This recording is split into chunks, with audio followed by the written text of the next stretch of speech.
Check out all these boxes that need to be placed in storage. Yeah, it's a messy place. But somebody's gotta do it. Hello, awesomers. It's another episode of the What's On My Show, and today we're going to be talking about moving.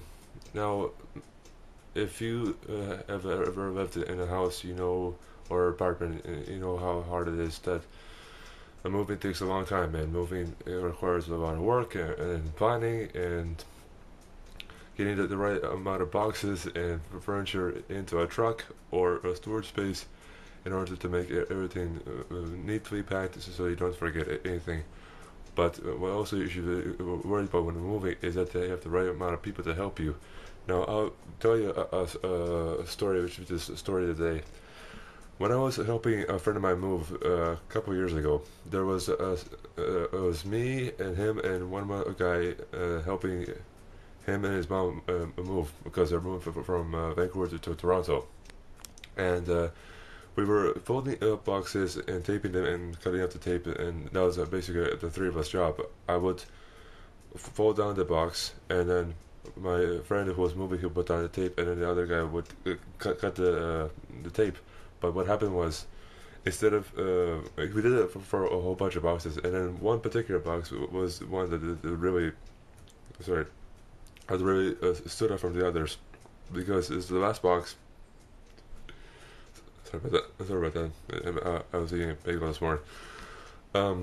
So this particular box was special because all the other boxes we've done, they were all correct, right? And this one was interesting because we would close the box, pull down the tape, and then the guy who would cut the tape, instead of finding the scissors, he took a small razor blade like this big, and instead of cutting the tape, he cut me instead. And it wasn't a small cut. It was a literally like a big cut on my arm, and I was bleeding everywhere. And I thought myself like, my arm was nowhere near the tape. How the hell did you miss the tape and cut me instead? And he was like, "Oh, I didn't know your hand was there." And like, well, I mean, doesn't you're young? How is it possible you couldn't even see that my hand was not there? So this is why you should never use a razor blade in general, like a small razor blade to cut tape. Always use like scissors, or if you don't have scissors, maybe a knife, but better scissors because they're more safer than a knife. And I was bleeding like heck, and we didn't go to emergency room, but we went over to the first aid station in his bathroom and put on first aid. And I should have went to the hospital to get the wound treated, but I didn't, and it swelled up and later became a scar. But luckily, no infection because we cleaned up the wound. But it goes to show you, like when you're packing and you're ready to go somewhere or somewhere, well, not packing for travel, but moving in general, like moving from a different place to another place.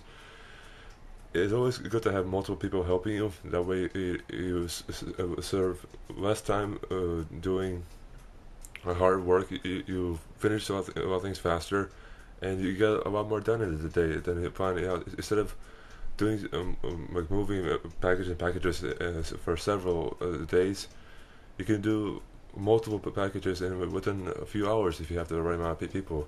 And then there's always the people who like when you call up to somebody and you ask them for the help, and they're like, yeah, and then there's only one person later like, well, why didn't you call me? And you're like, well, we called you, but you weren't picking up the phones, so it's always important to have your phone on you because you never know what the phone call will be about. Sure, maybe it'll be your friend call you and you want to hang out, but what if there's an emergency? You should always have your phone on you, even if you want to help you, wanting him to help you move. It's always good to have multiple people to help you out because that way the day goes a lot faster and more things are done, and especially with a lot of boxes. Like yesterday, I did over 100 boxes with a big group of us, and we put it in a big storage bin. Now I've seen storage bins before, but this one is humongous. After filling all pieces of furniture and boxes and stuff like that. There's still a lot more space to be put for more things. So I'm very impressed with the size of the storage bin.